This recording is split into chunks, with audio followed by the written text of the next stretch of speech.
malaki, Nay. Hindi na anak, ikay magigib na lamang. Sige po, Nay.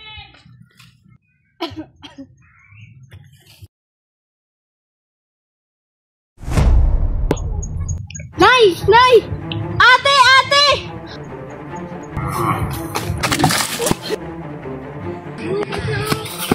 Nay! Nay! Tulong! Tulong! Tulong? Tulungan niyo ang aming inay. Dalhin natin siya sa ospital. Tara, isagot natin sa ospital. Sana maging masin ng lahat. Basta magtiwala ka sa may pong may kapan. Dok, tulungan niyo po yung nanay ko, Dok. Sino anak ng pasyente? Ako po. Ano nangyari sa pasyente? Naimatay po siya.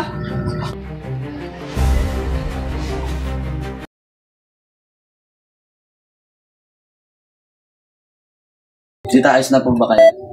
Iwi, pangako mo sa akin na alagaan mo ang aking anak.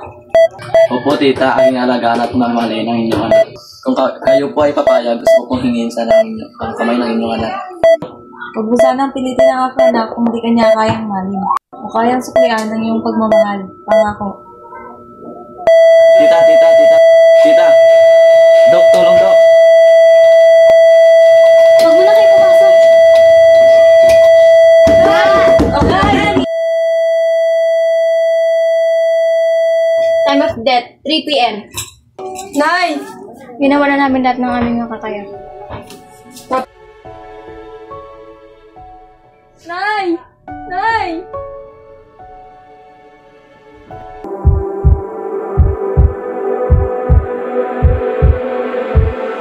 Di na makausad, di malinawan.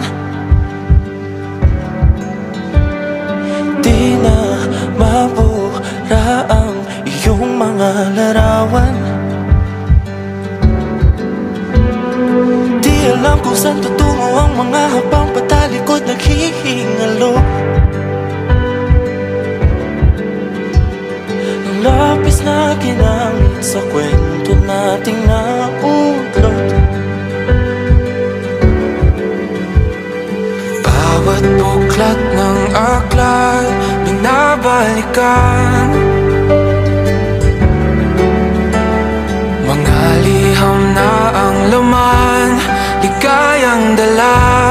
Ikaw lang ang may akla. Tita, maaari pa kitang kasalan. Oo, maaari, Manuel. Sa lahat ng pahinang sinulat ng tadhana, ikaw at ikaw pa rin. Magandang araw, Archimedes. Magandang araw, maupo kayo.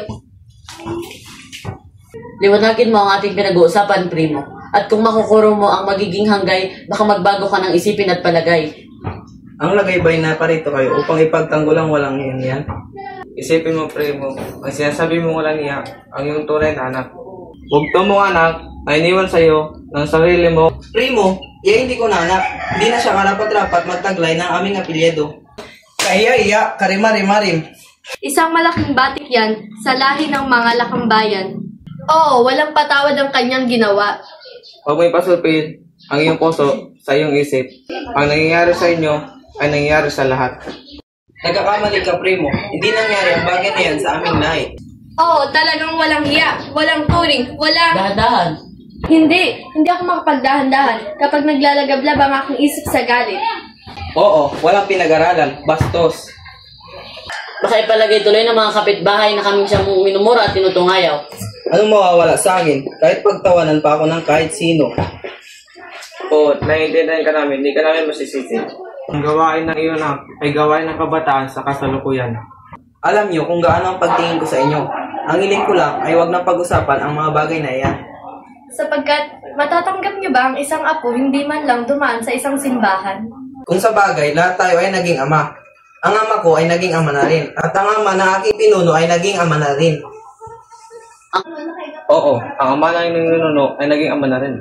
Sayang ang pagpapaaral ko sa hayop na yan. Oo, walang edukasyon. Ikaw rin ang masisisi sa mga nangyari. Pinalaki mo ng malabis sa layaw ang iyong anak. Nalimutan mo ang sinabi ni Florante, na ang laki sa layaw ay karaniwang huhad, sa hatol ay ngunit, sa aral ay salad. Nakikita nyo na, sa bibig nyo na rin nanggagaling ang pagbibigay sisi sa magulang. dahil sa kagagawaan ng anak. Kinausap ko na si Manuel at sinabi ko sa kanya ang kanyang ginawa ay pangit, napakapangit. Kapangit-pangitan ang sabihin mo. Oo, pangit pa si Dilang pangit. Ngunit ano ang kanyang sinabi sa akin? Tito Cristobal, ang nangyari na ay nangyari na. Hindi ko na may babalik sa dati. Hindi ko naman pwedeng itapon ang aking anak sa lansangan. At kung ang ginawa ng iyong anak ay gaya sa ginawa ng iba, na ayaw kumilala sa laman ng kanyang laman at sa dugo ng kanyang dugo, ano ang iyong masasabi? Lalo ko siyang mapapatay at kung may 7 man siyang buhay, lahat ay aking uutasin. Mangyari ba, kung gayon ay si Manuel ay wala nang magagawa, kundi magpasa ng tungkulin ng isang ama? At saka sa ibig mo, primo, agwelo ka na, isang bagong Archimedes ang isinilang sa iyong angkan na siyang magpapakilos sa buong daigdig. Abuelo? Nangyari, may apo ka na, apong tunay. Isang apong magdadala sa iyong pangalan, Archimedes Lacambayan Jr. Yan ay hindi maaari. At alam mo bang, ang iyong apo ay isinilang sa mismong araw ng iyong ika-50 kumpleanyos? Basta, kung ayaw ko ipamana sa kanya ang aking pangalan at apelyido, ano ang kanyang magagawa? Diyan ka nagkakamali. Kasalanan ba ng apo mo na maging ama niya si Manuel? Papasok sa silong ng bubong ng aking tahanan ng isang anak ng labandera lamang? Kilala namin ang nanay ni Rita. Oo, isang labandera lang. Ngunit hanga ka sa babaeng yun nung siya pa ay nabubuhay. Sa makatuwid, ang Ritang iyan na anak ng labandera ay, Isang babaeng malinis, may pore, may dangal. di kung gayon, mag-iisang buwan na ang anak. Oo, 1 buwan at 13 araw. At hindi pa nabibinyagan? Hindi pa, sapagkat nais muna nilang magpakasal bago nila ipabinyag ng inyong apo.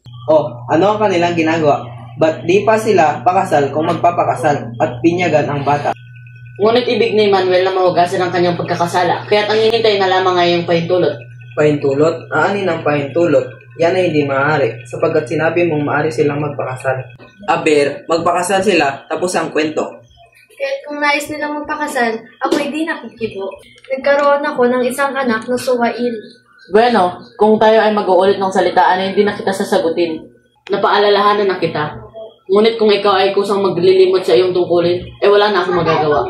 Huwag mo kalimutan na si Manuel ay iyo pa rin anak. Oo, hindi ko kakalimutan na siya ay aking anak. At hindi mo dapat siya pagbuhatan ng kamay. Bakit ko pagbubuhatan? Nakikilala kita, primo. Kapag dumidilim ng iyong isip, ay gumagawa ka ng mga bagay na hindi mo nalalaman. Kung gayon, kami mauuna na. Sana'y naintindihan niyo ang aming sadya dito.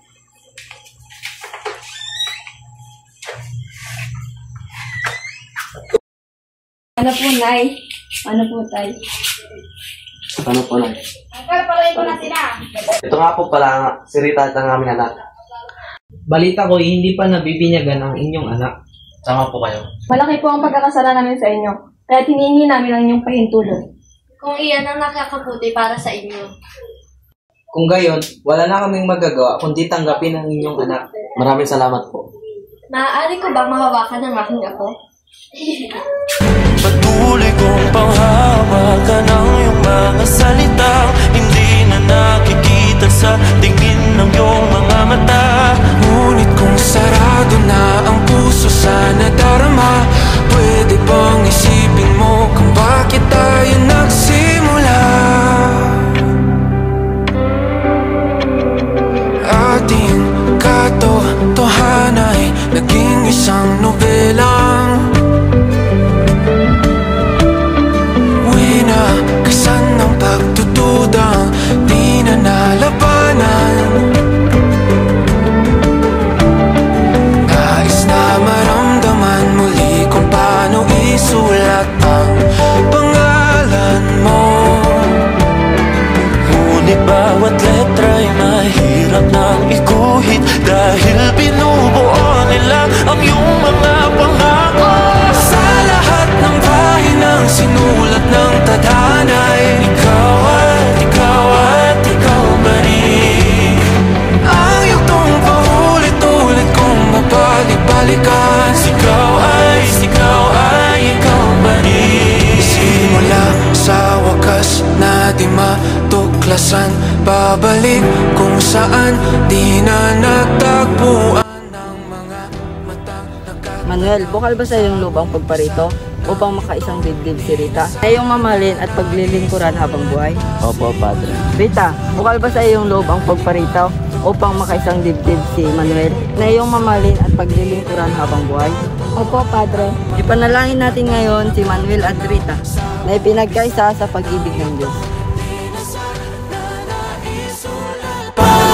Sa akin lang sinulat ng tadhana.